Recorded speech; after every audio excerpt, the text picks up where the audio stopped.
Hello मेरे प्यारे बच्चों, क्या हाल चाल? बढ़िया साहब। तो जिस घड़ी का इंतजार आपको काफी दिनों से था, तो फाइनली आज वो घड़ी आ चुकी है और होता है इंतजार खत्म। तो आज के इस वीडियो में हम बच्चों 12th बायोलॉजी के चैप्टर 1 से लेकर के चैप्टर 7 यानी मानव स्वास्थ्य एवं रोग तक, पहला चैप्टर है जो पुष्पी पादप में लैंगिक जनन से लेकर के मानव स्वास्थ्य एवं रोग तक के सारे इंपॉर्टेंट क्वेश्चन को देखने वाले हैं। और आपको बता दें बच्चों, देखिए वीडियो लंबी हो जाती बहुत ज्यादा, इसलिए हम इसको 2 पार्ट में कवर करेंगे। और आज के इस वीडियो में जितने भी क्वेश्चन होंगे, ज्यादातर बच्चों 3 नंबर वाले क्वेश्चन को हमने रखा है। और 3 नंबर वाले क्वेश्चन आपके 12 क्वेश्चन पूछे जाएंगे, इतना याद रखना। 12 क्वेश्चन 3 नंबर वाले, यानी आपके जो बात करें बच्चों तो 36 बोले तो 36 नंबर केवल 3 नंबर वाले क्वेश्चन देकर के जाएंगे 70 नंबर के पेपर में। तो पूरा खेल इन्हीं पर होता है। तो चलिए देख लेते हैं सारे इंपॉर्टेंट क्वेश्चन को। वीडियो बहुत ही लाजवाब होने वाली है और एकदम से समझ लीजिए सरल से सरल शब्दों का प्रयोग हमने किया है, इसलिए कॉपी और पेन हाथ में होना चाहिए, पूरा नोट करते चलिएगा, ठीक है ना। चलिए देख लेते हैं बच्चों सबसे पहला क्वेश्चन काफी इंपॉर्टेंट है, ठीक, बेहद इंपॉर्टेंट है बच्चों। कह रहा है कि सेब को आभासी फल क्यों कहते हैं और इसमें पुष्प का कौन सा भाग फल की रचना करता है। सेब को आभासी फल क्यों कहते हैं? देखिए पहले इसको जानने से पहले कुछ थ्योरी समझ लीजिए बच्चों। दुनिया में कोई भी, हमें पता है कि अंडाशय के परिपक्व भाग को हम बोलते हैं फल, यानी अंडाशय से किसका निर्माण होता है? फल का। और बीजांड से किसका निर्माण होता है बच्चों? बीज का।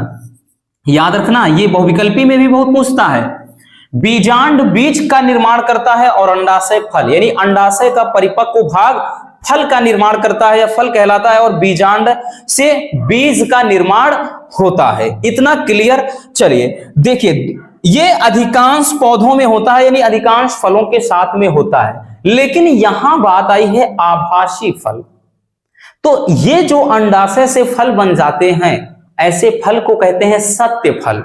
ऐसे फल को क्या कहते हैं? सत्य फल कहते हैं। तो यहां पर क्या लिखना है आपको कि निषेचन के बाद अंडाशय से फल का निर्माण होता है, ये चीज हमने बताया।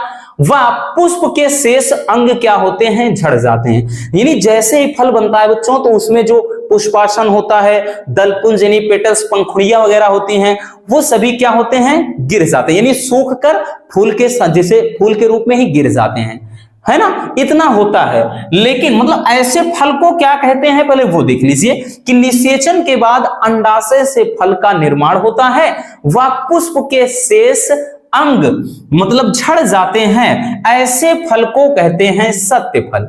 यानी जनरली जो होता है, ये अधिकांश पौधों में, अधिकांश फलों के साथ यही होता है कि जो अंडाशय होता है वो फल का निर्माण कर देता है और पुष्प के जो अन्य भाग होते हैं वो झड़कर यानी सूख कर नीचे गिर जाते हैं। ऐसे फल को कहते हैं बच्चों सत्य फल। लेकिन हमें देखना है आभासी फल। लेकिन यदि फल का निर्माण या फल का विकास अंडाशय से ना होकर, यानी अंडाशय से ना हो बल्कि पुष्प के किसी अन्य भाग से होता है, तो ऐसे फल को आभासी फल या मिथ्या फल या झूठा फल, 3 नामों से जानते हैं। आभासी फल को कह लीजिए, या मिथ्या फल या झूठा फल कहते हैं, ठीक है ना। यानी सेब को आभासी फल क्यों कहते हैं? क्योंकि सेब में जो फल का निर्माण होता है वो अंडाशय से ना होकर पुष्प के अन्य भागों से होता है। अन्य में जैसे हमने बताया पुष्पासन हो गया, दलपुंज हो गया, बाह्य दल, सभी मिल जाते हैं, ठीक। और आगे क्वेश्चन था कि इसमें पुष्प का कौन सा भाग फल की रचना करता है। तो सेब में प्रमुख रूप से जो पुष्पासन भाग होता है वो क्या करता है? फल की रचना करता है। क्लियर हुआ? समझ में आ गया? मेन थ्योरी जो है यही आपको समझना है बच्चों, ये जो हमने बताया है, ठीक। यानी जब अंडाशय से फल बनता है तो ऐसे फल को क्या कहते हैं, सत्य फल कहते हैं। लेकिन अगर अंडाशय के बिना ही, यानी बिना अंडाशय के, अंडाशय से ना हो करके उसमें क्या होता है, जो दल पुंज होते हैं, बाह्य पंखुड़ियां होती हैं, यानी बाह्य दल होते हैं, पुष्पासन होते हैं, इन सबसे मिलकर के जब फल का निर्माण हो जाता है तब ऐसे फल को कहा जाता है आभासी फल। और सेब एक आभासी फल है। और इसमें सेब में क्या होता है, प्रमुख रूप से पुष्पासन भाग ही क्या करता है, फल की रचना करता है। जो हम खाते हैं वो पुष्पासन भाग होता है। ठीक, चलिए स्क्रीनशॉट कर लीजिए, फिर चलते हैं अगले क्वेश्चन पर। हो गया बच्चों, चलिए नेक्स्ट क्वेश्चन पर आते हैं। अगला question, question number 2। Question number 2 क्या कह रहा है वो देखिए। क्वेश्चन नंबर 2 भी बच्चों काफी इंपॉर्टेंट है, पहले चैप्टर का है। बहुभ्रूणता पर संक्षिप्त टिप्पणी लिखिए। ठीक, मतलब कोई ऐसा साल नहीं जब ये ना पूछा जाए, यकीन ना हो हर साल का क्वेश्चन पेपर उठाइए मिलेगा। तो बहुभ्रूणता नाम ही है, बहुभ्रूणता। देखिए पहले समझिए, पहले परिभाषा नहीं देखना अपने को, बायोलॉजी में तो यही तो होता है। एक बार चीजें क्लियर हो गई, समझ गए ना, फिर तो एकदम मौज ही मौज है। बच्चों देखिए, कोई भी फल होता है, कोई भी या फल हो या बीज हो, तो उसमें क्या होता है, जनरली एक ही भ्रूण होता है। कोई भी बीज हो उसमें एक ही भ्रूण होता है। और भ्रूण जो पोष होता है, खाने वाला भाग जो हम खा लेते हैं, जैसे मूंगफली हो गया, चना हो गया, उसके बाद काजू हो गया, बादाम हो गया, वो भ्रूण पोष वाला हिस्सा हम खाते हैं, वो खाने योग्य भाग ही है। ठीक, तो क्या होता है, जनरली बीच में एक भ्रूण होता है। लेकिन जब एक से अधिक भ्रूण हो जाएं तो इस घटना को बोलते हैं बहुभ्रूणता।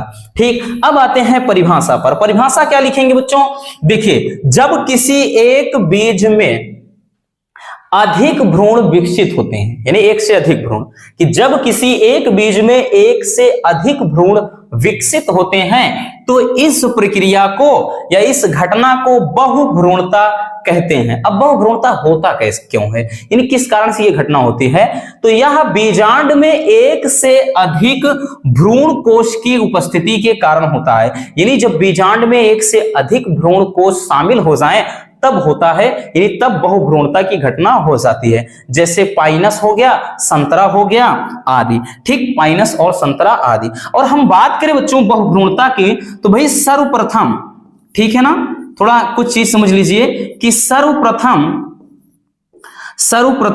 एंटोनी वान ल्यूवेनहॉक, किसने, एंटोनी वान ल्यूवेनहॉक, एंटोनी वान ल्यूवेनहॉक नामक वैज्ञानिक ने,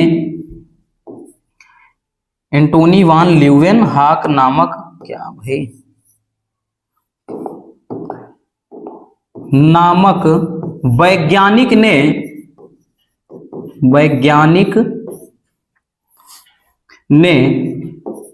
संतरे में ठीक, संतरे में बहुभ्रूणता की खोज की थी। बहुभ्रूणता की खोज की थी, इतना याद रखना। ठीक, एंटोनी वान, सर्वप्रथम एंटोनी वान ल्यूवेनहॉक नामक वैज्ञानिक ने सन 1791 सा क्वेश्चन है, उसमें क्या किया था, संतरे के अंदर बहुभ्रूणता की खोज इन्होंने किया था। समझ में आ गया। जब किसी बीज में, मतलब बीजांड में एक से अधिक भ्रूण हो जाएं, देन इस इंसिडेंट को, इस घटना को क्या कहते हैं बच्चों, बहुभ्रूणता कहते हैं। और बहुभ्रूणता को सर्वप्रथम एंटोनी वान ल्यूवेनहॉक नामक वैज्ञानिक ने संतरे के अंदर, यानी संतरे के बीज में क्या किया था, इसकी खोज किया था। ठीक है ना, चलिए स्क्रीनशॉट कर लीजिए, फिर देखते हैं नेक्स्ट क्वेश्चन। चलिए हो गया बच्चों। अब हम आ जाते हैं अगले क्वेश्चन पर। अगला क्वेश्चन दोहरा निषेचन, इसको तो भाई न जाने कितनी बार हम बता चुके हैं और इसलिए हर बार शामिल कर लेते हैं, क्योंकि बच्चों ये क्या है, आपका वेरी वेरी इंपॉर्टेंट क्वेश्चन है। ठीक, इसलिए हर बार, क्योंकि चाहे जो पूछे या ना पूछे, दोहरा निषेचन या द्विनिषेचन एक ऐसा टॉपिक है, एक ऐसा क्वेश्चन है जो हर साल पूछा जाता है, काफी ज्यादा इंपॉर्टेंट है। ठीक, इसलिए बच्चों इसको हर बार हम रख लेते हैं। अब देखिए होता क्या है, बहुभ्रूणता क्या होती, दोहरा निषेचन होता क्या है, पहले समझ लीजिए परिभाषा, फिर आरेख से समझाते हैं। देखिए कि पराग नलिका में दोनों नर केंद्रक, जो पराग नलिका में दो नर केंद्रक होते हैं और दोनों नर युग्मक की तरह कार्य करते हैं। ठीक, तथा भ्रूण कोश में पहुंचने के बाद एक नर युग्मक अंड कोशिका से निषेचित हो जाता है और दूसरा वाला जो नर युग्मक होता है द्वितीयक केंद्रक से निषेचित हो जाता है। अगर हम देखें बच्चों तो यहां पर एक ही भ्रूण कोश के अंदर 2 बार निषेचन हो रहा है ना, एक ही भ्रूण कोश में 2 बार निषेचन हो रहा है, तो इसी प्रक्रिया को द्विनिषेचन या दोहरा निषेचन कहते हैं। और बहुत ही सिंपल शब्दों में लिखा है, इससे आसान अगर कहीं मिल जाए तब आकर के बोलिएगा बच्चों। हमने क्या बताया कि जो पराग नलिका में नर केंद्रक होते हैं, ठीक, जो नर केंद्रक होते हैं ये नर युग्मक की तरह कार्य करते हैं। ठीक, ये नर युग्मक की तरह जो नर केंद्रक होते हैं काम करते हैं। इसमें से अगर हम बात करें एक क्या करता है, इसमें से एक वाला जो होता है फर्स्ट वाला अगर मिल जाए किसके साथ बच्चों, तो एक वाला अंड कोशिका के साथ, ठीक, यानी एक वाला अंड कोशिका के साथ निषेचित हो जाता है। ठीक, और दूसरा वाला जो होता है वो द्वितीयक केंद्रक के साथ निषेचित हो जाता है। ठीक, तो यहां पर होता क्या है भाई, तो यहां पर एक ही समय में एक तो इधर निषेचन हो गया, दूसरा वाला जो नर केंद्रक है वो द्वितीयक केंद्रक के साथ संलयित हो जा रहा है, निषेचित हो जा रहा है। यहां पर एक ही भ्रूण कोश के अंदर 2 बार निषेचन हो रहा है। इसी घटना को बच्चों क्या कहते हैं, दोहरा निषेचन कहते हैं। समझ में आ गया, हमने क्या बताया कि पराग कोश में 2 नर केंद्रक नर युग्मक की तरह कार्य करते हैं, यानी जो पराग नलिका होती है, ठीक, उसमें से जो एक नर युग्मक होता है अंड कोशिका के साथ निषेचित हो जाएगा। ठीक, ऐसे समझेंगे तभी समझ में आएगा। और दूसरा वाला द्वितीयक केंद्रक से निषेचित हो जाता है। यहां पर अगर हम देखें तो एक ही भ्रूण कोश में 2 बार निषेचन हो जा रहा है। इसी घटना को दोहरा निषेचन या द्विनिषेचन कहते हैं। ठीक, चलिए समझ में आ गया, स्क्रीनशॉट कर लीजिए, फिर चलते हैं अगले क्वेश्चन पर। हो गया बच्चों, चलिए अब हम आते हैं नेक्स्ट क्वेश्चन पर। चलिए हमारा नेक्स्ट क्वेश्चन क्या है, अगला क्वेश्चन है आवर्त चक्र। क्वेश्चन नंबर 4, आवर्त चक्र क्या है और आवर्त चक्र का कौन से हार्मोन नियमन करते हैं। ठीक, यानी मेंस्ट्रुअल साइकिल जिसको बोलते हैं या मासिक चक्र जिसको बोलते हैं, ठीक, या माहवारी प्रक्रिया होती है, ये क्या होता है। अब देखिए पहले इसको परिभाषा समझने से पहले थोड़ा चीजें कुछ सुनिए। देखिए मादा में अगर हम प्राइमेट्स जो होते हैं, यानी जो मादा, ठीक, जो फीमेल्स होते हैं, उनमें प्रत्येक 28 दिन के बाद, हमने क्या बोला, प्रत्येक 28 दिन के बाद अंडाणु रिलीज होते हैं अंडाशय से अंडाणु रिलीज होते हैं, यानी निकलते हैं। अगर उस दौरान कोई शुक्राणु अंडाणु से मिल जाता है देन निषेचन की क्रिया हो जाती है। अगर उसी दौरान क्या होता है, जब कोई भी, क्योंकि जब अंडाशय से अंडाणु निकलता है तो फैलोपियन नलिका पर कुछ समय के लिए यानी कुछ दिनों तक इंतजार करता है। जब कोई शुक्राणु पहुंच जाता है तो निषेचित हो जाएगा, अगर नहीं पहुंचता है तो वो क्या होता है, अंतः गर्भाशयी दीवार के साथ वो जो अंडाणु होता है उसके साथ मिल करके उसका क्षय हो जाता है, यानी वो नष्ट हो जाता है। और वही ब्लड क्लोटिंग यानी रक्त के थक्के के रूप में या रुधिर स्राव के रूप में क्या होता है, शरीर से बाहर योनि के माध्यम से निकल जाता है। इस क्रिया को ही यानी इसे ही बोलते हैं माहवारी, ठीक, या मासिक चक्र। अब देखिए परिभाषा लिखेंगे कैसे बच्चों, वो देख लेते हैं। है ना। बहुत सारी परिभाषाएं हैं लेकिन हमने बहुत सरल लिखा है। देखिए, मादाओं में अंडाणु निर्माण 28 दिन के चक्र में होता है, जिसे आवर्त चक्र या मासिक चक्र या ऋतु चक्र या ऋतुस्राव, ठीक, कुछ भी कहते हैं, ठीक। और प्रत्येक स्त्री में यह 12 से 13 वर्ष की आयु में प्रारंभ हो जाता है और तथा 45 से 55 वर्ष की आयु में यह खत्म हो जाता है, यानी ये प्रक्रिया रुक जाती है। और यह चक्र अंडाशय में अंडाणु निर्माण को दर्शाता है, यानी अगर जिस महिला के अंदर मेंस्ट्रुअल साइकिल या माहवारी हो रहा है तो समझ लीजिए इस बात का संकेत होता है कि उसमें अंडाशय से अंडाणु रिलीज हो रहे हैं और साथ ही साथ वो मां बनने के लायक है। यानी अगर जिस महिला में मेंस्ट्रुअल साइकिल नहीं होता है, समझ लीजिए वो महिला कभी मां नहीं बन सकती है, ठीक। ये इस बात का संकेत, वो मतलब नारीत्व की पहचान होती है। जिस महिला के अंदर मेंस्ट्रुअल साइकिल हो रहा है, समझ लीजिए वो प्रेगनेंसी यानी गर्भधारण की संभावना है, क्षमता है उनमें। जिनमें नहीं ये होता है वो कभी लाइफ में मां नहीं बन पाती हैं, ठीक। फिर उसके लिए बहुत सारी अलग टेक्नोलॉजी इस्तेमाल की जाती है। आगे लिखेंगे बच्चों, तथा इसके प्रारंभ होने के साथ ही मादा गर्भधारण में सक्षम हो जाती है। वही चीज जो बताया, यानी गर्भधारण प्रेगनेंसी के काबिल हो जाती हैं। आगे लिखा है, क्वेश्चन था कि आवर्त चक्र का कौन से हार्मोन नियमन करते हैं। तो आवर्त चक्र का नियमन करने वाले हार्मोन्स LH हार्मोन्स यानी ल्यूटिनाइजिंग हार्मोन्स, दूसरा है FSH यानी फॉलिकल स्टिमुलेटिंग हार्मोन्स। पहला क्या है, ल्यूटिनाइजिंग हार्मोन्स, दूसरा है फॉलिकल स्टिमुलेटिंग हार्मोन्स, ठीक। ये चीज होता है। एक चीज और इसमें ध्यान दीजिएगा, एक चीज और ध्यान दीजिएगा, जब महिलाओं में प्रथम बार, ठीक, जब पहली बार होता है, जब महिलाओं में पहली बार होता है मासिक चक्र, ठीक, 12 से 13 वर्ष की आयु में शुरू होता है, तो उसे बोलते हैं रजोदर्शन, ठीक। क्या बोलते हैं, रजोदर्शन। जब महिलाओं में पहली बार मासिक चक्र होता है तो उसको अपन कहते हैं रजोदर्शन। और जब अंतिम बार हो, ठीक, जब अंतिम बार होता है, अंतिम बार होता है तो उसे रजो निवृत्ति कहा जाता है, रजो निवृत्ति, ठीक, रजो निवृत्ति कहा जाता है। इतना याद रखना, यानी 12 से 13 वर्ष की आयु में महिलाओं में जो मेंस्ट्रुअल साइकिल है, माहवारी शुरू हो जाता है। और बात करें तो लगभग 50 से 55 वर्ष की आयु में अंडाशय से अंडाणु रिलीज होना बंद हो जाते हैं, यानी ये प्रक्रिया बंद हो जाती है, ठीक। तो ये चीज ध्यान देना, जब पहली बार माहवारी होती है तो रजोदर्शन और जब अंतिम बार होता है तो रजो निवृत्ति कहा जाता है। स्क्रीनशॉट कर लीजिए। फिर चलते हैं अगले क्वेश्चन पर।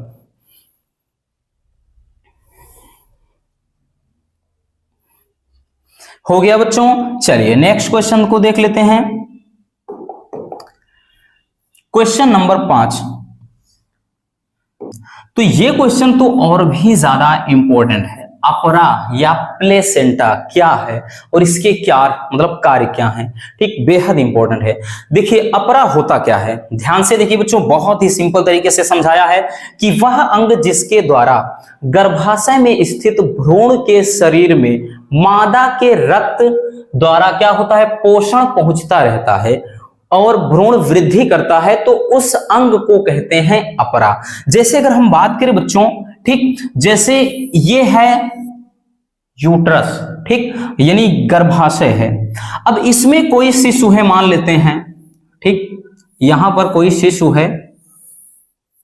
अब उसके बाद यानी जिससे कनेक्शन होता है, ठीक, यानी जिससे क्या होता है, कनेक्शन होता है बाहर से ब्लड वगैरह, ठीक, ब्लड के द्वारा ही इस बच्चे में, ठीक, यानी इस बच्चे में जो भी पोषण होता है, अब भाई इसको जो पोषण मिलेगा वो तो माँ के रक्त से ही मिलेगा। अब दाल चावल दूध दही पनीर कोई भी चीज है वो ऐसे डायरेक्टली थोड़ी पहुंचेगा, जो माँ खाएंगी पूरा वही नहीं पहुंचेगा। उनके ब्लड में जो कुछ पोषण होता है वो पोषण माँ के रक्त के द्वारा ही इस भ्रूण को या बच्चे को मिलता है, ठीक। तो जिस अंग द्वारा मिलता है उसी को कहते हैं प्लेसेंटा या फिर अपरा।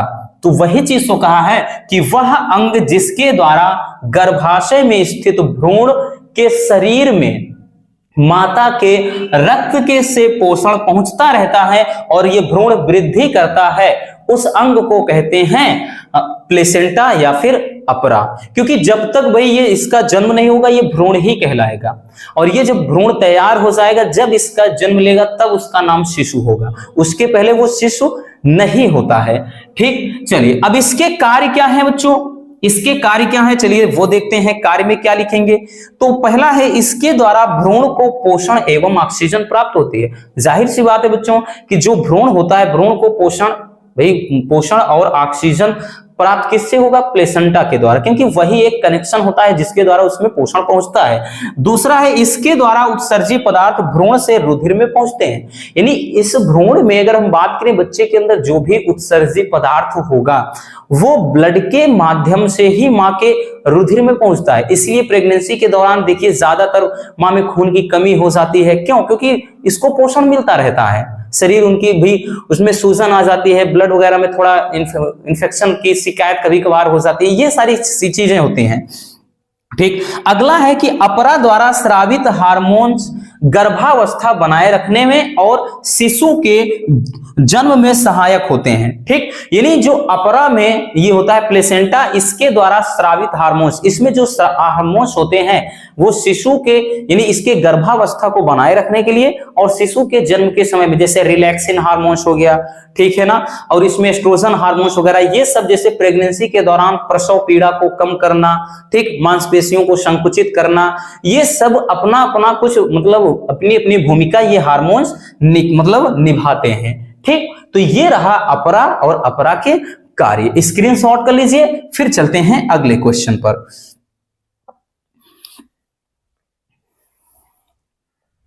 चलिए बच्चों हो गया, चलिए देखते हैं नेक्स्ट क्वेश्चन को। अगला क्वेश्चन है क्वेश्चन नंबर 6, ये भी बेहद इंपॉर्टेंट है। ठीक, चिकित्सीय सगर्भता समापन, ठीक, या कहेगा सगर्भता का चिकित्सीय समापन क्या है, इससे आप क्या समझते हैं। ठीक, सारे क्वेश्चन 3 नंबर वाले हैं बच्चों, ठीक, और बेहद इंपॉर्टेंट है। अब देखिए इसका फुल फॉर्म भी कभी कभार पूछ लेता है। ठीक, अगर हम बात करें तो चिकित्सीय सगर्भता समापन ये हिंदी है, इसको शॉर्ट में MTP बोलते हैं, MTP। ठीक, MTP का मतलब होता है बच्चों मेडिकल टर्मिनेशन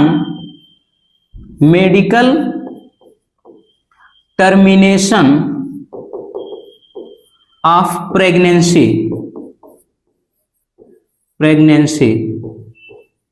ठीक, मेडिकल टर्मिनेशन ऑफ प्रेगनेंसी,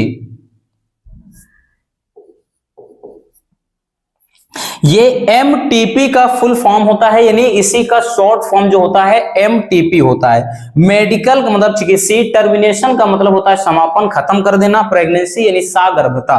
ठीक, प्रेगनेंसी का मतलब सगर्भता यानी गर्भधारण करने की जो प्रक्रिया होती है। तो ये MTP कभी कभार ऐसे पूछ लेगा कि MTP पर टिप्पणी लिखिए, तो ये होता क्या है, मतलब चिकित्सीय सगर्भता समापन होता क्या है। पहले सुनिए, देखिए जब क्या होता है कि बहुत सारे दंपति ऐसे होते हैं, दंपति यानी पति पत्नी, जिनको बच्चा नहीं चाहिए होता है ना, उनको अगर बच्चा नहीं चाहिए होता है, उसके बाद जैसे वो संभोग कर ले, यानी उनके अंदर हम बात करें तो भाई मेटिंग वगैरह, ठीक, जिसको कई नाम से जानते हैं, तो समझदार हो ही है।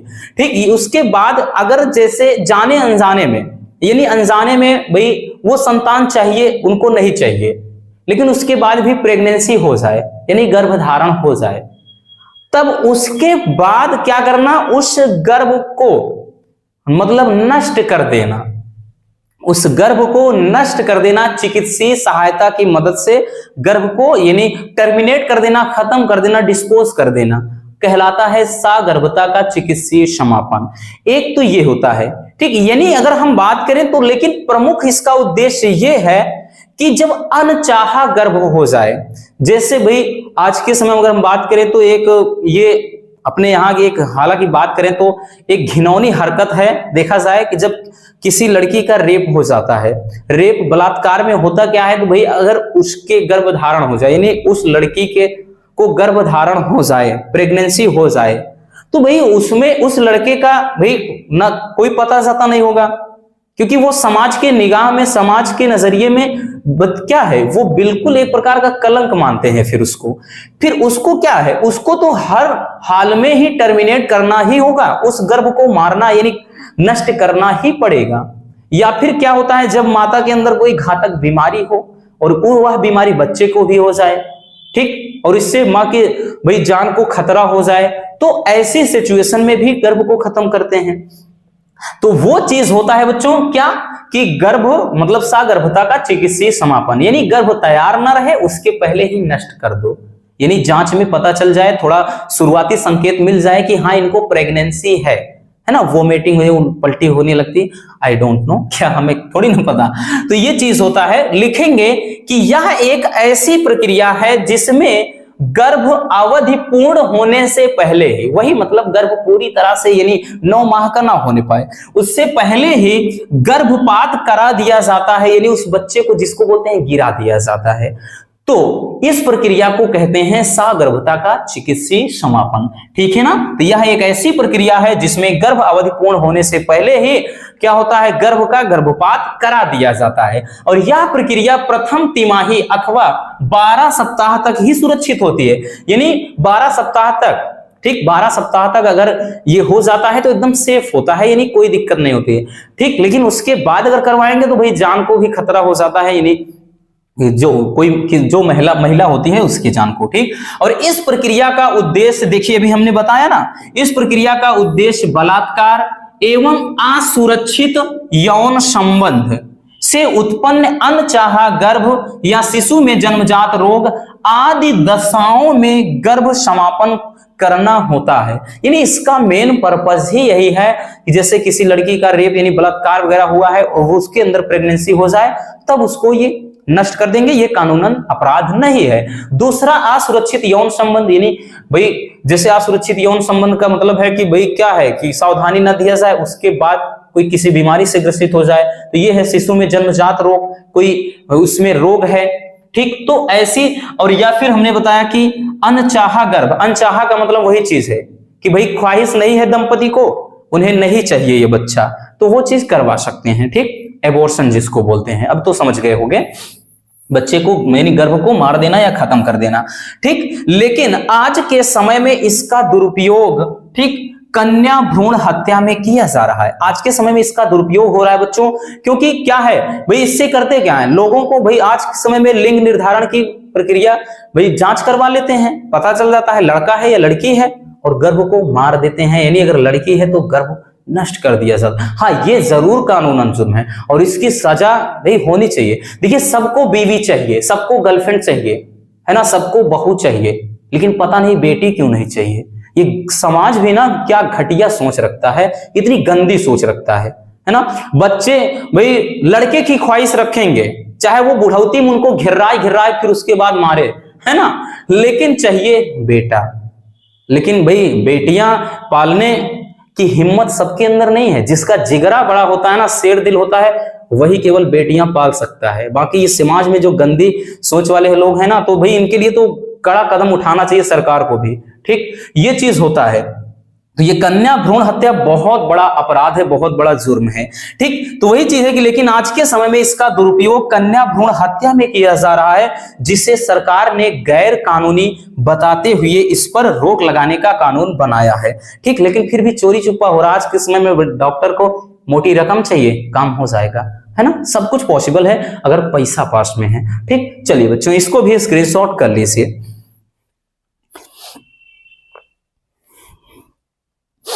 हो गया बच्चों। चलिए अब हम आते हैं नेक्स्ट क्वेश्चन पर। अगला क्वेश्चन हमारा क्या है? अगला क्वेश्चन है उल्बवेधन। ये भी मोस्ट इंपॉर्टेंट है, हर साल पूछे जाते हैं। हर साल मतलब हर साल। अब किसी भी साल का क्वेश्चन पेपर उठाओ, ना मिले तब बोलिएगा, ठीक। उल्बवेधन या एमनियोसेंटेसिस, क्योंकि बायोलॉजी में फिक्स होते हैं। ये मैथ थोड़ी ना है न्यूमेरिकल बना दो, और फिजिक्स थोड़ी ना है न्यूमेरिकल बना दो, थ्योरी बना दो, या घुमा फिरा कर टेक्निकल क्वेश्चन दे दो। इसमें तो भाई एक चैप्टर 7 सेट 8 सेट बनने हैं, एक चैप्टर से कितना देगा, सब घुमा फिरा के वही बार बार देता है। इसलिए इनको एकदम पूरी तैयारी 100% मान के चलिए कि भाई ये आएगा तो आपको अच्छे से लिखना है इस तरह से। देखिए उल्बवेधन या एमनियोसेंटेसिस, एमनियोसेंटेसिस अंग्रेजी शब्द है, इंग्लिश वर्ड है, लेकिन ये हिंदी में ही ऐसे पूछता है। अब देखिए ये होता क्या है, उल्बवेधन, ध्यान से सुनिए, फिर ये तो लिखना है, लिखेंगे, पहले समझिए हमारी बात। उल्बवेधन एक ऐसी तकनीक है जिसके द्वारा भ्रूण की स्थिति का पता लगाते हैं। यानी जब मां के गर्भ में भ्रूण होता है तो उसमें से इंजेक्शन से एमनियोटिक द्रव निकाल लेते हैं, एक लिक्विड होता है उसको खींच लेते हैं, और उस लिक्विड में गुणसूत्र होता है, उसी गुणसूत्र से पता चल जाता है बच्चे की उम्र कितनी है, यानी कितने समय का भ्रूण हुआ है, इसमें कोई रोग तो नहीं है, कोई अनियमितता तो नहीं है, ठीक। तो मतलब उसकी स्थिति का पता लगा लेते हैं, और साथ ही साथ उसके लिंग का भी पता लग जाता है कि वो लड़का है कि लड़की है। यह प्रक्रिया होती है उल्बवेधन। लेकिन इसका भी दुरुपयोग हो रहा है। इससे क्या है भाई, जांच करवा के पता चल जाता है लड़का है या लड़की, फिर वही चीज एबॉर्शन वाला सिस्टम। तो लिखेंगे क्या बच्चों कि यह एक ऐसी तकनीक है जिसका उपयोग करके गर्भावस्था में भ्रूण की गुणसूत्र असामान्यता तथा अन्य अव्यवस्था की जानकारी के लिए किया जाता। हमने वही बताया ना, गुणसूत्रीय अव्यवस्था है और भ्रूण की स्थिति का पता लगाते हैं, कोई बीमारी वगैरह तो नहीं है, उसका आयु कितना है, ये सारी चीजें जानने के लिए ये टेक्नोलॉजी इस्तेमाल की जाती है, ठीक। इसमें गर्भाशय से एमनियोटिक द्रव को इंजेक्शन के माध्यम से निकाला जाता है तथा इस द्रव का नमूना लेकर के, यानी इसका सैंपल लेकर के इसमें गुणसूत्र की असामान्यताओं का निरीक्षण किया जाता है, यानी जांच पड़ताल करते हैं। और लेकिन इसके द्वारा लिंग की भी जांच होती है, यानी लिंग का भी पता लग जाता है, वही चीज कि लड़का है कि लड़की है, ठीक। यही कारण है कि आजकल इस तकनीक का दुरुपयोग कन्या भ्रूण हत्या के लिए किया जाने लगा है, और भारत सरकार ने लिंग परीक्षण को गैर कानूनी घोषित कर दिया है। यानी भारत सरकार ने तो इसे गैर कानूनी घोषित कर दिया है कि लिंग की जांच करवाना कानूनन बहुत बड़ा अपराध है। क्योंकि होते क्या है ना, कुछ लोग वही चीज पता चल जाएगा लड़की है, गर्भ में मार देते हैं। इसीलिए अपने यहाँ का लिंगानुपात बहुत कम है। 1000 लड़के हैं तो यूं समझ लीजिए लड़कियों की संख्या 800-900 के करीब में है। ये अब इतनी कम लड़कियां हैं, बाकी क्या होंगे, ऐसे घूमेंगे है ना, बाकी लड़के तो ये चीज होती है। तो इतना समझ गए इसमें होता क्या है। तो इसमें गर्भ से इंजेक्शन के माध्यम से द्रव को, एमनियोटिक द्रव को खींच लेते हैं, ठीक। उसमें एमनियोटिक द्रव होता है, उसको निकालते हैं, उसी द्रव का सैंपल लेकर के गुणसूत्र में क्या अनियमितता है, भ्रूण कैसा है, उसकी स्थिति का पता लगा लेते हैं, ठीक। लेकिन आज के समय में इसका भाई दुरुपयोग होने लगा है, क्योंकि इसके द्वारा लिंग का भी जांच कर लेते हैं। इसी के लिए मतलब इसी कारण क्या है, कन्या भ्रूण हत्या को बढ़ावा मिल रहा है। हालांकि सरकार ने तो इसे गैर कानूनी घोषित किया है कि लिंग की जांच आप नहीं करवा सकते हैं, लेकिन हमने बोला ना कि बस आज रुपए का खेल है, पैसे का खेल है, जहां पैसा फेंको तमाशा शुरू हो जाएगा और दुनिया तमाशा देखेगी, ठीक। चलिए इसको भी स्क्रीनशॉट कर लीजिए बच्चों, बेहद इंपॉर्टेंट है और बहुत सरल शब्दों में लिखा है। चलिए हो गया रसगुल्लों। अब हम आते हैं अगले क्वेश्चन पर, क्वेश्चन नंबर 8। सारे क्वेश्चन बहुत ही दमदार हैं। यूं समझिए कि आज के इस वीडियो से आपके अधिकांश क्वेश्चन बोर्ड पेपर में मिलने वाले हैं, ठीक। क्वेश्चन है कि मधुमक्खियों में लिंग का निर्धारण कैसे होता है। जो मधुमक्खियां होती हैं उनमें लिंग का निर्धारण किस प्रकार से होता है। देखिए बच्चों, मधुमक्खियों में बात करें तो 3 प्रकार की मधुमक्खियां होती हैं, ठीक। मधुमक्खियां 3 प्रकार की होती हैं। तो हम बात करें कौन कौन सी, पहला है रानी मधुमक्खी, दूसरा श्रमिक मधुमक्खी, तीसरा नर या ड्रोन मधुमक्खी। रानी मधुमक्खी की बात करें तो ये द्विगुणित होती है, और इसमें दूसरा श्रमिक मधुमक्खी ये भी द्विगुणित होती है, और नर या ड्रोन मधुमक्खी ये आगुणित होती है। अब द्विगुणित आगुणित का क्या खेल है भाई, बहुत सारे बच्चे तो जानते होंगे लेकिन कुछ लोगों को नहीं पता होगा द्विगुणित क्या होता है। द्विगुणित का मतलब जब निषेचित अंडे से विकास हो तो वो होता है द्विगुणित। बिना निषेचित मतलब बिना निषेचन के ही अनिषेचित अंडे से जब किसी का जन्म होता है या विकास होता है तो वो आगुणित होता है, ठीक। अब समझिए कि रानी मधुमक्खी होती क्या है। देखिए बच्चों, रानी मधुमक्खी का विकास निषेचित अंडे से होता है, अभी हमने वही चीज बताया। इसमें यही कह रहा है कि मधुमक्खी में लिंग का निर्धारण कैसे होता है, यानी कैसे कौन सा लिंग बनता है। ठीक, तो रानी मधुमक्खी का जो विकास होता है वो निषेचित अंडे से होता है। ठीक, रानी मधुमक्खी का विकास निषेचित अंडे से होता है और श्रमिक मधुमक्खी का विकास भी निषेचित अंडे से ही होता है।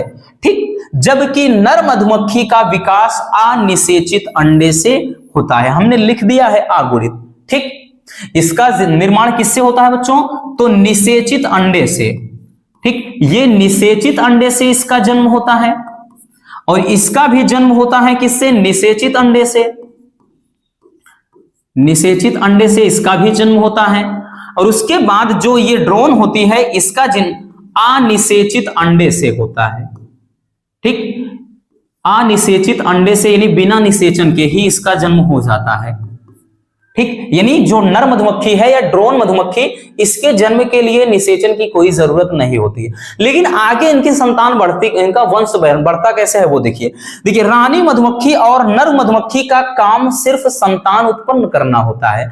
यानी इसमें जो रानी मधुमक्खी है बच्चों, ठीक, ये जो रानी वाली मधुमक्खी है और श्रमिक मधुमक्खी, ये मिलकर के, ये दोनों मिलकर के क्या करते हैं, घर बसा लेते हैं। बस इतना जानिए, यानी ये दोनों मिलकर के संतान उत्पन्न करते हैं। यानी रानी मधुमक्खी और श्रमिक मधुमक्खी संतान उत्पन्न करने की क्षमता रखते हैं। यानी इनका काम सिर्फ और सिर्फ संतान उत्पन्न करना होता है, जबकि श्रमिक मधुमक्खी का काम फूलों से मधुरस इकट्ठा करना होता है। यानी जो बात करें बच्चों, तो ये जो आपका श्रमिक मधुमक्खी होता है, ठीक, भी एक मिनट,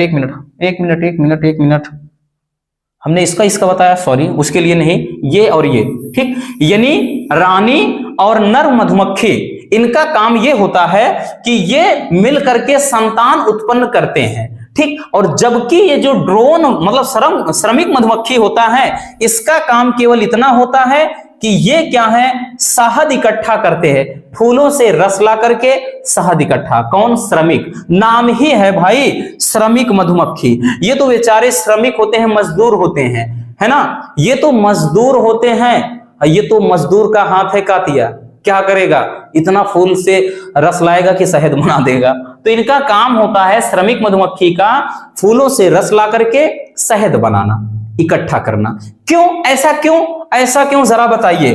देखिए, ऐसा इसलिए होता है बच्चों कि जो श्रमिक मधुमक्खी होते हैं, श्रमिक मधुमक्खी में लिंग अविकसित होते हैं। यानी इनके अंदर, यानी जो श्रमिक मधुमक्खी, भले ये निषेचित अंडे से इनका जन्म होता है, लेकिन जो श्रमिक मधुमक्खी हैं, इनमें लैंगिक अंग अविकसित होते हैं। यानी श्रमिक मधुमक्खी में लैंगिक अंग होते ही नहीं, समझिए, होते हैं तो बिल्कुल काम के नहीं, यानी अविकसित होते हैं। इसी कारण इनके अंदर संतान उत्पन्न करने की क्षमता नहीं होती है, जबकि रानी मधुमक्खी और नर मधुमक्खी मिलकर आपस में क्या करते हैं, संतान उत्पन्न करते हैं। ठीक, तो किस तरह से लिखना है बच्चों, वो हमने आपको अच्छे से बता दिया है। ठीक, चलिए स्क्रीनशॉट कर लीजिए, आपके सामने है। नहीं थी समझ में आया है, डोंट वरी, एक बार अच्छे से पढ़ेंगे क्लियर हो जाएगा, है ना। चलिए स्क्रीनशॉट कर लीजिए। चलिए, हो गया बच्चों। अब हम आते हैं अगले क्वेश्चन पर। हमारा नेक्स्ट क्वेश्चन क्या है, क्वेश्चन नंबर 9। क्वेश्चन नंबर 9 है कि डाउन सिंड्रोम किसे कहते हैं और इसे मंगोली जड़ता क्यों कहते हैं। बहुत ही इंपॉर्टेंट है। देखिए, इसमें दो चीज हैं, दो बहुत ही ज्यादा पूछे जाते हैं बच्चों। एक तो डाउन सिंड्रोम है, एक है डाउन सिंड्रोम। ठीक, एक है डाउन सिंड्रोम, एक है टर्नर सिंड्रोम। दोनों पूछते हैं, डाउन सिंड्रोम और दूसरा है टर्नर सिंड्रोम। टर्नर सिंड्रोम दोनों को अपन कवर कर लेते हैं, डोंट वरी। देखिए, डाउन सिंड्रोम और टर्नर सिंड्रोम। देखिए बच्चों, डाउन सिंड्रोम होता क्या है और इसे मंगोली जड़ता क्यों कहते हैं। ये मतलब एकादि सूत्रता वाला मतलब बीमारी है, एकादि सूत्रता। अब एकादि सूत्रता क्या होता है कि जब किसी कारण, यानी गुणसूत्र में किसी अनियमितता के कारण एक गुणसूत्र अधिक हो जाए तो उसे कहते हैं एकादि सूत्रता, और जब एक गुणसूत्र की कमी हो जाए एकल सूत्रता कहते हैं। तो डाउन सिंड्रोम एक ऐसी बीमारी है जिसमें गुणसूत्रों की संख्या 46 के बजाय 47 हो जाती है। यानी इनमें गुणसूत्रों की संख्या 2n+1 हो जाती है। ठीक, या इसको कई तरीके से लिख सकते हैं, या लिख सकते हैं ऐसे 44 प्लस, ठीक, 44 प्लस यहां पे x लिखेंगे और प्लस का 1 लिख देंगे। ठीक, यानी इस तरह से, या इसी को हम लिख सकते हैं डायरेक्टली भाई कि 47 हो जाती है। तो इस तरह से होता है। यानी इसमें होता क्या है कि एक गुणसूत्र ज्यादा हो जाता है। क्यों? गुणसूत्र में अनियमितता के कारण, यानी किसी कारणवश, ठीक, गुणसूत्र में गड़बड़ी के कारण। ठीक, तो ये लिखेंगे कि जब गुणसूत्र की संख्या में अनियमितता होती है, यानी कोई गड़बड़ी होती है, अर्थात गुणसूत्र की संख्या 46 के बजाय 47 हो जाती है, तो इसके कारण उत्पन्न रोग को डाउन सिंड्रोम कहते हैं। ठीक, क्या कहते हैं बच्चों? Down syndrome. अब ऐसे व्यक्ति का सिर, अब देखिए इसमें लक्षण वगैरह भी पूछता है, तो ऐसे व्यक्ति का सिर गोल, एकदम गोल होता है। ठीक, होंठ नीचे की ओर लटका हुआ होता है। ठीक, और त्वचा खुरदुरी होती है, स्किन यानी बहुत ज्यादा मोटी होती है, आंखें तिरछी होती हैं तथा मुंह हर समय खुला रहता है, और साथ ही साथ इनमें जो जनन अंग होते हैं वो अल्प विकसित होते हैं। कहने का मतलब समझिए इस प्रकार कि इस रोग से पीड़ित जो व्यक्ति होते हैं वो नपुंसक होते हैं, इतना याद रखिए। ठीक, तो ये चीज होता है। आगे लिखेंगे कि ये मंद बुद्धि के होते हैं तथा इस रोग से पीड़ित व्यक्ति मंगोलों की भांति दिखाई देते, जो मंगोलियन प्रजाति होती है, मंगोलों की तरह दिखाई देते हैं। इसी कारण इन्हें मंगोली जड़ता कहते हैं। ठीक, डाउन सिंड्रोम में कितना हो जाता है हमने बताया बच्चों? गुणसूत्र 47 हो जाता है, अर्थात 2n+1 हो जाता है। और टर्नर सिंड्रोम में गुणसूत्र कम हो जाता है, इसमें गुणसूत्र 45 हो जाता है। ठीक, कितना? 45, या हम इसी को 2n-1 लिख सकते हैं। ठीक, 45 हो जाती है। तो जब भाई एक गुणसूत्र की कमी हो जाए तो उस रोग से पीड़ित व्यक्ति, मतलब या उस रोग को कहते हैं टर्नर सिंड्रोम। टर्नर सिंड्रोम में भी मिलता जुलता पूरा लक्षण होता है। ठीक, समझ में आ गया? यहां पर हमें देखना है पूरा डाउन सिंड्रोम क्या है। तो जब गुणसूत्र में गड़बड़ी के कारण या अनियमितता के कारण एक गुणसूत्र की अधिकता हो जाती है तो इस रोग को कहा जाता है डाउन सिंड्रोम। ऐसे व्यक्ति का सिर एकदम गोल होता है, जीभ, मतलब अगर हम बात करें होंठ नीचे की ओर लटके हुए, मंद बुद्धि के होते, आंखें तिरछी होती हैं, त्वचा खुरदुरी होती हैं, ये सब इनके लक्षण होते हैं। ठीक, चलिए इसको स्क्रीनशॉट कर लीजिए बच्चों। चलिए हो गया। अब हम आते हैं अगले क्वेश्चन पर। अगले क्वेश्चन की तरफ बढ़ते हैं बच्चों। नेक्स्ट क्वेश्चन हमारा क्या है, चलिए देख लेते हैं। ठीक, चलिए अगला क्वेश्चन क्या है, चलिए ये भी मोस्ट इंपोर्टेंट है, बेहद ज्यादा इंपोर्टेंट है बच्चों। ठीक, डीएनए फिंगरप्रिंटिंग पर टिप्पणी लिखिए। 2022 की बात करें ना तो ये 5 सेट में पूछा था, 7 में से, और 2023 में भी टपका था, इसलिए ये बेहद ज्यादा इंपॉर्टेंट है कि डीएनए फिंगरप्रिंटिंग किसे कहते हैं, या इसी को कहते हैं डीएनए अंगुली छाप हिंदी में एकदम से, क्योंकि डीएनए फिंगरप्रिंटिंग शब्द अंग्रेजी शब्द है। देखिए डीएनए फिंगरप्रिंटिंग होता क्या है बच्चों, पहले सुनिए।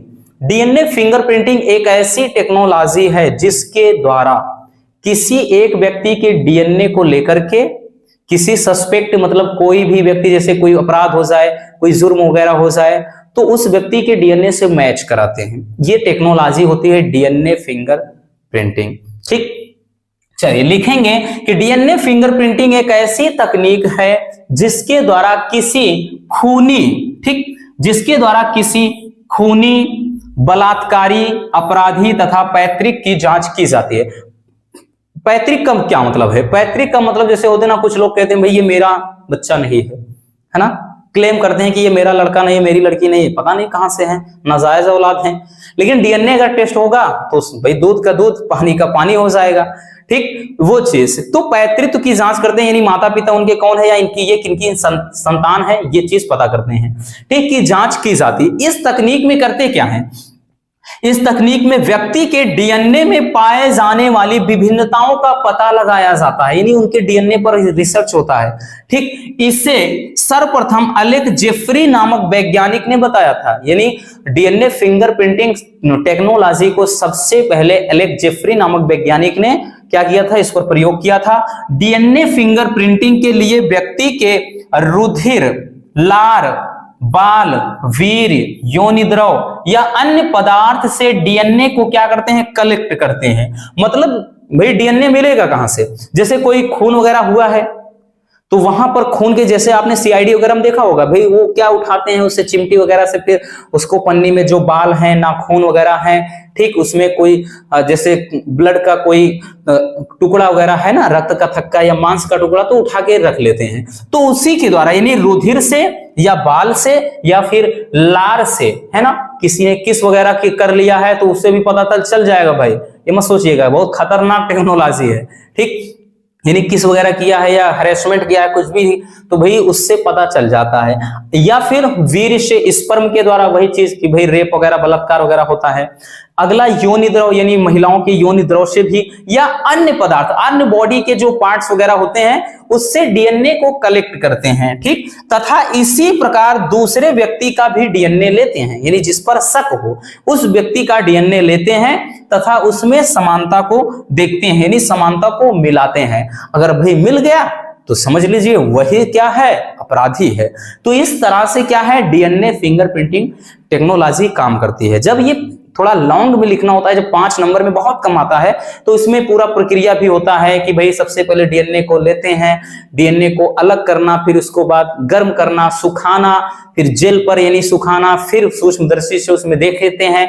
इस तरह से ये काम करती है टेक्नोलॉजी। लेकिन हमें केवल इतना सा समझना है कि डीएनए फिंगरप्रिंटिंग एक ऐसी तकनीक है जिसके द्वारा किसी खूनी, रोगी, बलात्कारी, अपराधी आदि व्यक्तियों की पहचान की जाती है। इसमें उस व्यक्ति के मतलब रुधिर या लार या बाल, वीर्य, योनि द्रव, ठीक, और उसके बाद या अन्य जिस प्रकार का मतलब जुर्म हो उससे सैंपल को, डीएनए को कलेक्ट करते हैं, फिर किसी व्यक्ति के डीएनए को लेते हैं, दोनों को मैच कराते हैं, मिल जाए तो समझ लीजिए वो अपराधी है। तो ये होता है डीएनए फिंगरप्रिंटिंग। चलिए स्क्रीनशॉट कर लीजिए बच्चों। चलिए हो गया। अब हम आते हैं अगले क्वेश्चन पर। हमारा नेक्स्ट क्वेश्चन क्या है बच्चों, क्वेश्चन नंबर 11। क्वेश्चन नंबर 11 है अवशेषी अंग क्या है और मनुष्य के किन्हीं 2 अवशेषी अंगों के नाम लिखिए। ठीक, ये जो आपका विकास वाला चैप्टर, इसके पहले कट किया था, यानी हटा दिया था, लेकिन अब की बार फिर से आ गया है। अवशेषी अंग किसे होते हैं, नाम ही अवशेष, अवशेष का मतलब शेष बचे हुए। ठीक, अवशेषी अंग होते क्या हैं, जीवधारी के पूर्वकालिक क्रियाशील अंग जो जीवधारी द्वारा उपयोग ना किए जाने के कारण अवशेषी हो गए हैं। यानी ऐसे अंग जिनका बहुत लंबे समय से उपयोग नहीं किया जा रहा है, ऐसे अंग क्या है, अवशेषी कहलाते हैं, यानी जो भविष्य में समाप्त हो जाएंगे या समाप्त होने के कगार पर हैं। ठीक, तो यहां पर वही चीज है कि जीवधारी के पूर्वकालिक क्रियाशील अंग जो जीवधारी द्वारा उपयोग ना किए जाने पर या ना किए जाने के कारण अवशेषी हो गए हैं एवं भविष्य में समाप्त हो जाएंगे, ऐसे अंगों को अवशेषी अंग कहते हैं। अब अवशेषी अंग क्या है भाई, कि मनुष्य में पाए जाने वाले अवशेषी अंग इस प्रकार हैं। 2 अवशेषी अंग का नाम पूछा था, तो अवशेषी अंग जैसे कर्ण, पल्लव, ठीक, पेशियां, और दूसरा शरीर पर बाल, ठीक, अक्ल, दाढ़ या कृमि रूप परिशेषिका, ठीक, जो आंत में होती है अंदर, कृमि रूप परिशेषिका, इन्हें अवशेषी अंग कहा जाता है। माना जाता है कि ये सभी अवशेषी अंग है, क्योंकि पहले देखिए आदमी एकदम भालू की तरह, शरीर में बाल बहुत ज्यादा होते हैं, आज भी होते हैं, ऐसा नहीं कि नहीं होते हैं, लेकिन दिन प्रतिदिन धीरे धीरे अब बाल खत्म हो जा रहे हैं। भाई बाल कपूर पहले थे, लेकिन अब दूसरा कपूर बन रहे हैं। ठीक, तो ये चीज होता है बच्चों अवशेषी अंग। ठीक, चलिए इसको भी स्क्रीनशॉट कर लीजिए, बेहद लाजवाब क्वेश्चन है। हो गया बच्चों। अब हम आते हैं नेक्स्ट क्वेश्चन पर। अगला क्वेश्चन हमारा क्या है, अगला क्वेश्चन है, देखिए इसको तो भाई यहां पर हमने इसका आंसर नहीं लिखा है, क्योंकि ये एक प्रकार से तुलना होती है, इसको अपने से आपको लिखना होगा। हाई स्कूल में अगर आपने पढ़ा होगा तो ठीक है, नहीं अगर सिलेबस से कट गया रहा होगा तो आई डोंट नो। ठीक, देखिए लैमार्कवाद एवं डार्विनवाद की तुलना कीजिए। चलिए इसको थोड़ा बहुत ही सिंपल तरीके से सीखते हैं बच्चों, बहुत ही प्यारा सा क्वेश्चन है। लैमार्कवाद और डार्विनवाद, लैमार्कवाद इधर देख लेते हैं और इधर है डार्विनवाद। ठीक, डार्विनवाद, लैमार्कवाद और डार्विनवाद। लैमार्क ने सबसे ज्यादा, इसमें क्वेश्चन भी यही कह रहा है कि लैमार्कवाद एवं डार्विनवाद की तुलना कीजिए। लैमार्क ने अंगों के उपयोग, इन्होंने अंगों के उपयोग व अनुपयोग पर जोर दिया है, अनुपयोग पर जोर दिया है। ठीक, अब इसका मतलब क्या है बच्चों, देखिए लैमार्क ने यह कहा कि जिस अंग का प्रयोग सबसे ज्यादा किया जाएगा वो अंग क्या हो जाएगा, भविष्य में धीरे धीरे धीरे धीरे उसका विकास हो जाएगा, और जिस अंग का प्रयोग नहीं किया जाएगा धीरे धीरे धीरे धीरे नष्ट हो जाएगा। इनका यह कहना था। और उसके साथ ही इन्होंने उपार्जित अंग के बारे में कहा। इन्होंने ये कहा किसी व्यक्ति में जो भी उपार्जित अंग होंगे या उपार्जित जो लक्षण होंगे वो उनके आने वाली संतानों में भी दिखाई पड़ेंगे। ठीक, ये किसने कहा था? लैमार्क ने। थोड़ा बहुत इंटरेस्टिंग बात है, थोड़ा ध्यान से समझिएगा बच्चों। लैमार्क ने अंगों के उपयोग व दुरुपयोग के संबंध में एक एग्जाम्पल भी दिया था। किसका? जिराफ का।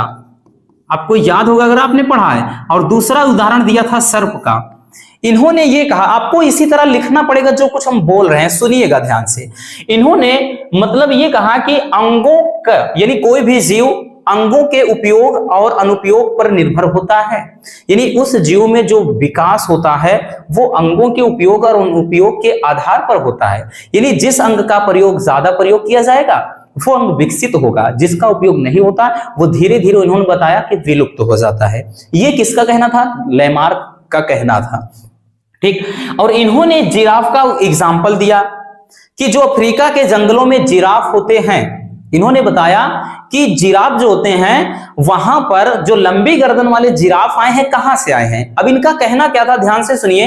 इन्होंने कहा था कि भाई हाँ, जब पृथ्वी पर हरी भरी घास थी तो पहले जिराफ उस पर क्या है भाई चरते थे, अपना चारा उनको मिल जाता था, भोजन। फिर धीरे धीरे इन्होंने बताया कि सूखा पड़ा। सूखा पड़ने के बाद क्या हुआ कि नीचे घास फूस सूख गई। फिर जो छोटे छोटे पौधे थे उनमें जिराफ ये मतलब उचक करके, यानी आगे के दोनों पैर उठा करके, जिस तरह बकरियां वगैरह खाती हैं, देखा होगा बकरियां, भाई कोई ऊपर टहनी है, पेड़ है, तो उस पे अगला पैर उठा करके खाने लगती हैं। इन्होंने यही बताया कि जिराफ अगली टांग उठाकर उचक कर, यानी गर्दन ऊंची करके उसको खाने लगे। धीरे धीरे क्या हो गया भाई, वहां से भी ये जो कुछ भी अत्तियां पत्तियां थी खत्म चारा। फिर बड़े बड़े जो लंबे पौधे थे उसके लिए उन्होंने प्रयास किया। इसी प्रकार धीरे धीरे धीरे धीरे आने वाली उनकी जो जनरेशन है उनकी गर्दन जो लंबी होती चली गई। इस तरह से इन्होंने ये बताया।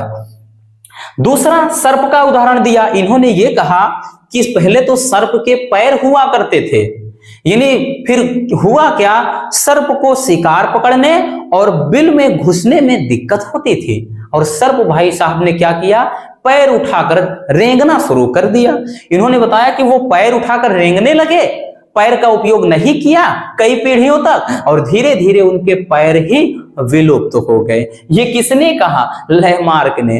तो ये इन्होंने एग्जाम्पल दिया, और ये आपको हूबहू इसी तरह लिखना होगा बोर्ड एग्जाम में। ठीक, ये चीज। दूसरा ये कहा उपार्जित अंग या लक्षण, यानी इन्होंने बताया जन्म के बाद जो लक्षण व्यक्ति अर्जित करता है वो उनके संतान में भी दिखाई पड़ सकते हैं। लेकिन इनकी आलोचना भी की गई। भाई इनके अनुसार अगर किसी का हाथ कट जा रहा है युद्ध में, तो लड़का का भी, जब लड़का पैदा हो तो हाथ कटना हो, मतलब कटा होना चाहिए। जिससे भाई भारत में कान नाक छेदने की प्रथा है, जो लड़की पैदा होती है कान और नाक छेदे होने चाहिए ना, उसमें छेद होना चाहिए पहले, क्यों नहीं होता है? पहलवान की संतान पहलवान क्यों नहीं होती है? तो बहुत सारे वैज्ञानिकों ने भाई क्या किया, इनके ये नियमों का जमकर, मतलब इनके नियमों की जमकर धज्जियां उड़ा दिया। इनके नियमों में कमियां बहुत सारी, इनकी आलोचना होने लगी। लेकिन डार्विनवाद क्या कहते हैं? डार्विनवाद में जो कुछ भी कहा सब सही। इन्होंने कहा कि प्रत्येक जीव में संघर्ष होता है। ठीक, इन्होंने संघर्ष कहा।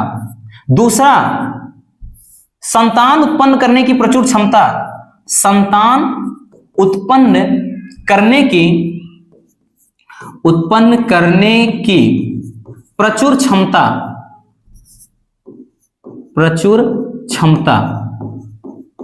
ठीक, अगला वातावरण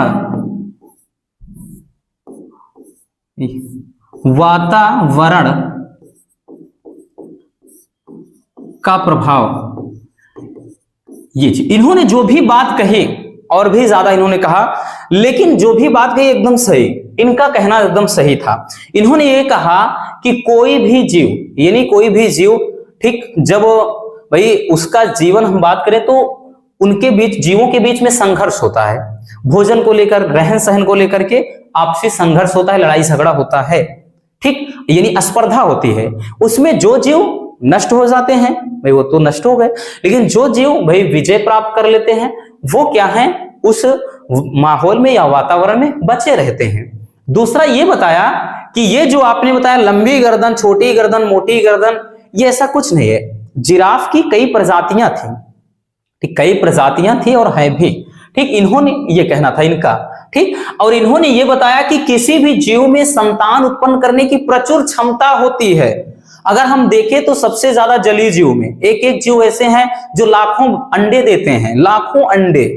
तो ये बताया कि संतान में उत्पन्न करने की, किसी भी जीव में संतान उत्पन्न करने की प्रचुर क्षमता होती है और उसी के कारण ही उनके अंदर विभिन्नताएं पीढ़ी दर पीढ़ी आती रहती है, ठीक। ऐसा नहीं। अगला है कि वातावरण का, इन्होंने बताया कि प्रत्येक जीव में वातावरण का प्रभाव पड़ता है, ठीक, यानी किसी भी जीव के अंदर वातावरण का प्रभाव पड़ता है। कहने का मतलब अगर वो गर्म प्रदेश में तो उसका शरीर उसी के अनुसार ढल जाएगा, ठंडे प्रदेश में है तो उसका शरीर उसी के अनुसार ढल जाएगा। यानी वो व्यक्ति, वो जीव अपने आप, जो जीव वातावरण में अपने आप को वातावरण के अनुकूल बनाए रखता है, यानी जिनके अंदर अनुकूलन की क्षमता होती है, अनुकूलन की क्षमता जिनके अंदर होती है बच्चों, वही जीव वातावरण में जीवित रह पाते हैं, बाकी सभी नष्ट हो जाते हैं। यह कहना था डार्विनवाद का, ठीक। तो यह है लैमार्कवाद और डार्विनवाद। आई होप कि आप अच्छे से समझ पाए होंगे। नहीं भी समझ में आया, डोंट वरी, बहुत सारी वीडियो इस पर आएंगे, रसगुल्लों टेंशन नहीं लेना है। इसी तरह मैराथन वीडियो में इसका निपटारा हम कर देंगे, आपको परेशान नहीं होना है। तो चलिए इसको पहले स्क्रीनशॉट कर लीजिए। हो गया बच्चों। चलिए अगले क्वेश्चन पर हम आते हैं। नेक्स्ट क्वेश्चन हमारा क्या है? अगला क्वेश्चन है भाई टीकाकरण। टीकाकरण क्या है? टीकाकरण किसे कहते हैं? टीकाकरण, या इसी को ऐसे भाई पूछ लेता है हिंदी में ही, वैक्सीन, ठीक। वैक्सीन क्या है और वैक्सीन लगाने की प्रक्रिया को समझाइए, ठीक। अंग्रेजी में वैक्सीनेशन होता है ना, वैक्सीन मतलब टीका, वैक्सीनेशन मतलब टीकाकरण, ठीक। वैक्सीन वही चीज है, वैक्सीन को ही टीका बोलते हैं। देखिए टीकाकरण होता क्या है, तो लिखेंगे बच्चों मृत निष्क्रिय सूक्ष्म जीवों या उनके उत्पादों से, यानी कोई मृत या निष्क्रिय सूक्ष्म जीव है या उसके द्वारा जो बनाया गया कोई प्रोडक्ट हो, यानी उसके द्वारा उनके उत्पादों से बने पदार्थ, ठीक, अर्थात टीके को शरीर में प्रवेश कराने की प्रक्रिया को ही टीकाकरण कहते हैं, ठीक। यानी कोई सूक्ष्म जीव हो, निष्क्रिय जीव हो, कोई मृत जीव हो या उसके द्वारा तैयार किया गया कोई पदार्थ, जब उसे इंजेक्शन के माध्यम से हमारे बॉडी में यानी शरीर में इंजेक्ट किया जाता है, चढ़ाया जाता है बच्चों, तो उसको कहते हैं टीकाकरण, ठीक। अभी देखिए कोरोना कोविड का टीकाकरण था ना, कोवैक्सीन, ठीक, कोविशील्ड, ये टीका लग रहा था, तो वही चीज है। तो आगे लिखेंगे कि टीका विभिन्न प्रकार के रोगों जैसे पोलियो हो गया, डिप्थीरिया, काली खांसी, ठीक, पोलियो, डिप्थीरिया, काली खांसी, टिटनेस, चेचक आदि रोगाणुओं के विरुद्ध सक्रिय उपार्जित प्रतिरक्षा प्रदान करता है। यानी इन सब रोग में क्या है, टीका लगता है और ये हमारे बॉडी में एंटीबॉडी का निर्माण कर देता है।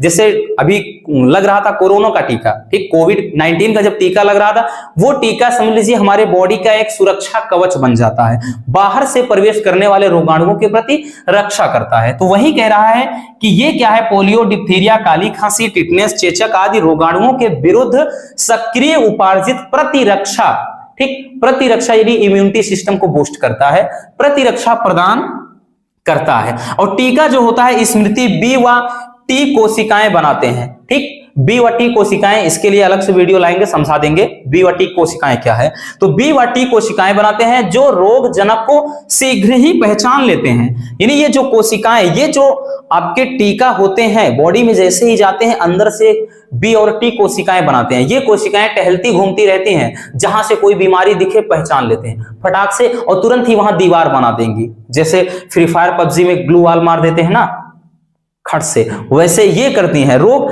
मतलब कोशिकाएं क्या ये करते हैं, रोग जनक को शीघ्र ही पहचान लेते हैं तथा प्रतिरक्षी बना लेते हैं, तुरंत ही यानी सुरक्षा कवच तैयार कर देते हैं।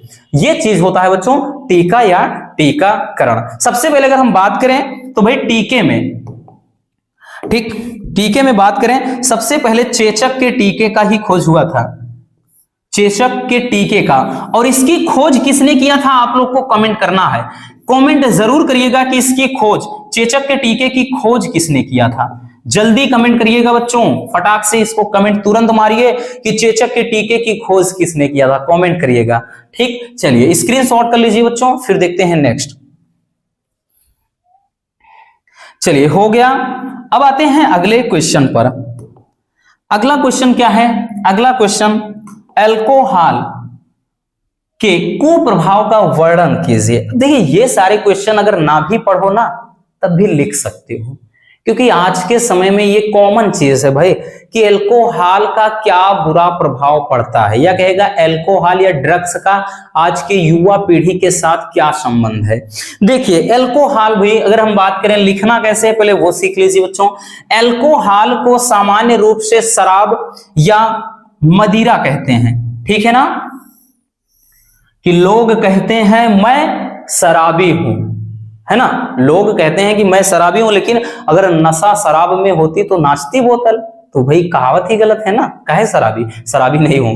तो ये देखिए मदिरा या शराब के नाम से बच्चों इसको जानते हैं, ठीक। और यह क्या करता है, विश्व में सबसे अधिक प्रयोग में लाया जाने वाला मादक पेय पदार्थ है, यानी विश्व में सबसे ज्यादा पिया जाने वाला मादक पदार्थ शराब है। अब इसमें ब्रांड अलग अलग हो जाते हैं ना, विस्की है, ब्रांडी है, रम है ना, ये अलग अलग ब्रांड है।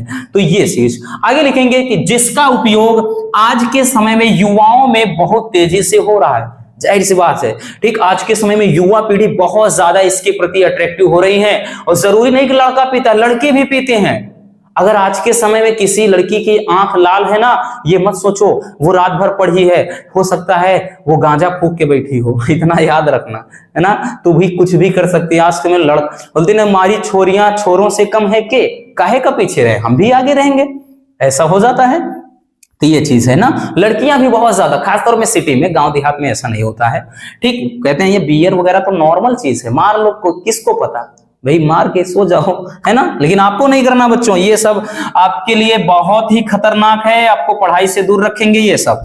देखिए अब अल्कोहल के कुप्रभाव क्या है बच्चों, इसके अत्यधिक सेवन से बेहोशी, कोमा या मृत्यु हो सकती है। हम सभी जानते हैं भाई, कोई आप अमृत थोड़ी पी रहे हो, शराब है, खतरनाक चीज, केमिकल्स होते हैं, अल्कोहल वगैरह इसमें मिक्स है, साथ में बहुत सारी मतलब और इंजेक्शन वगैरह दवाई वगैरह यूज किए जाते हैं, यहाँ तक कि यूरिया वगैरह भी इसमें डाल देते हैं। और जो भैंस को इंजेक्शन लगता है ना, उसका भी इस्तेमाल आज के समय में हो रहा है शराब बनाने में। समझ सकते हो कितना घातक है।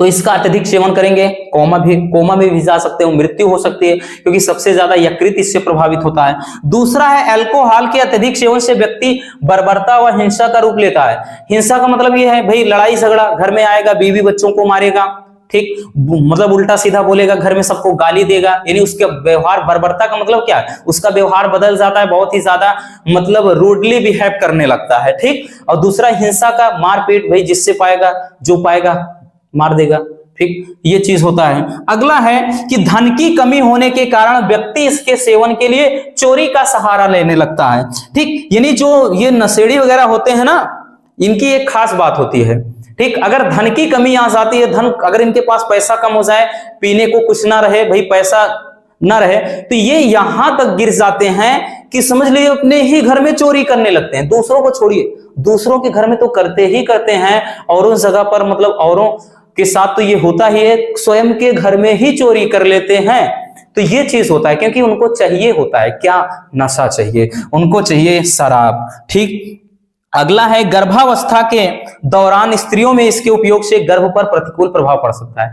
जाहिर सी बात है भाई, अभी हमने बताया ना कि गर्ल्स भी इसका प्रयोग करती हैं, तो इसके अत्यधिक सेवन से अगर भाई प्रेगनेंसी है तो बच्चे पर बुरा प्रभाव पड़ेगा। हो सकता है बच्चा एकदम क्या है मतलब मंद बुद्धि वाला पैदा हो जाए, या उसके शरीर का कोई अंग डिफॉल्ट मतलब उसमें डिफॉल्ट आ सकता है ना।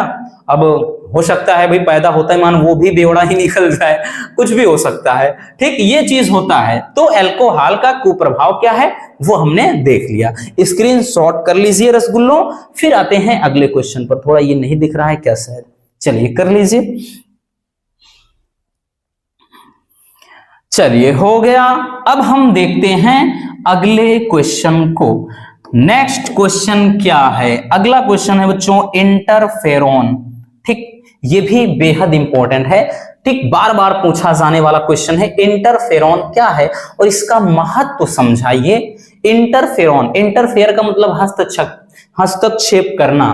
ठीक, हस्तक्षेप करना, या जिसको बोलते हैं देहात में देहाती उंगली करना। कहते हैं यार तुम मेरे मैटर में उंगली बड़े कर रहे हो। उंगली करना मतलब हस्तक्षेप करना, कोई काम करने से रोकना, वो चीज। ठीक, मतलब समझिए, समझ गए सेंस पूरा। देखिए इंटरफेरॉन होता क्या है? कशेरुकी जंतुओं में विषाणुओं से संक्रमित कोशिकाओं के द्वारा स्रावित एक ग्लाइकोप्रोटीन होता है। ठीक, यानी क्या होते हैं? कशेरुकी जंतुओं में विषाणुओं से संक्रमित कोशिकाओं द्वारा ये स्रावित होते हैं और एक प्रकार के ग्लाइकोप्रोटीन होते हैं। ठीक, जो इन कोशिकाओं को विषाणु के संक्रमण के विरुद्ध सुरक्षा प्रदान करते हैं। यानी ये विषाणु संक्रमित कोशिकाओं मतलब ये जो कोशिकाएं होती हैं विषाणुओं से संक्रमित कोशिकाओं के द्वारा स्रावित ग्लाइकोप्रोटीन होते हैं, जो इन कोशिकाओं को बाहर से जो भी कोई रोगाणु होते हैं उनके संक्रमण से ये सुरक्षा प्रदान करते हैं। चूंकि इसके द्वारा अंतःकोशिकीय विषाणुओं के गुणन को रोका जाता है, यानी अंदर जो विषाणुओं की संख्या नहीं बढ़ने पाती है, किसके कारण? इस इंटरफेरॉन के द्वारा। ठीक, चूंकि इसके कारण मतलब इसके द्वारा शरीर के अंदर अगर हम बात करें कोशिकीय अंतःकोशिकीय में विषाणुओं का गुणन नहीं हो पाता, यानी इसको रोका जाता है, इसीलिए इसे इंटरफेरॉन कहा जाता है। ठीक, यानी ये विषाणुओं के गुणन को रोकता है, संख्या नहीं बढ़ने देता है, इसी कारण इसको इंटरफेरॉन कहा जाता है। अब इसका महत्व क्या है चलिए वो देखिए इंटरफेरॉन विषाणु के केंद्रीय अम्ल संश्लेषक तंत्र को बाधित करते हैं। ठीक, ये जो इंटरफेरॉन होते हैं वो क्या करते हैं, हम बात करें तो केंद्रीय अम्ल संश्लेषक तंत्र को बाधित करते हैं, यानी पूर्ण रूप से बांध देते हैं, किंतु ये किसी भी प्रकार ठीक कोशिका के उपापचय में कोई भी बाधा उत्पन्न नहीं करते हैं। यानी हमारे अंदर ये गुणन विषाणुओं के गुणन को रोकते हैं, लेकिन ये हमारे बॉडी के लिए बिल्कुल भी हार्मफुल नहीं होते हैं, यानी खतरनाक नहीं होते हैं। ठीक, ये होते हैं इंटरफेरॉन। ठीक, चलिए इसको स्क्रीनशॉट कर लीजिए बच्चों। ठीक है ना, चलिए हो गया। तो बस आज के इस वीडियो में इतना ही। आज की ये वीडियो बिल्कुल लाजवाब थी और उम्मीद है कि आपको मजा आया होगा। और छाप लेना रसगुल्लों, सारे क्वेश्चन को बेहद इंपॉर्टेंट है। इसी तरह हम पार्ट 2 के माध्यम से बाकी बचे हुए चैप्टर यानी 8 चैप्टर से लेकर के 13 चैप्टर के सारे इंपॉर्टेंट क्वेश्चन का भी निपटारा सेकंड पार्ट के माध्यम से हम कर देंगे। बाकी लॉन्ग क्वेश्चन भी आएंगे, डोंट वरी, थोड़ा सब्र रखा करो। भी तबीयत नहीं ठीक थी इसलिए थोड़ा वीडियो आने में लेट हो गई। बाकी मिलते हैं किसी और ऐसे मजेदार वीडियो के साथ। Love you, bye bye, take care. और हाँ, एक प्यारा सा कमेंट जरूर कर देना और एक लाइक तो बिल्कुल कर देना, दोस्तों तक शेयर कर दीजिए।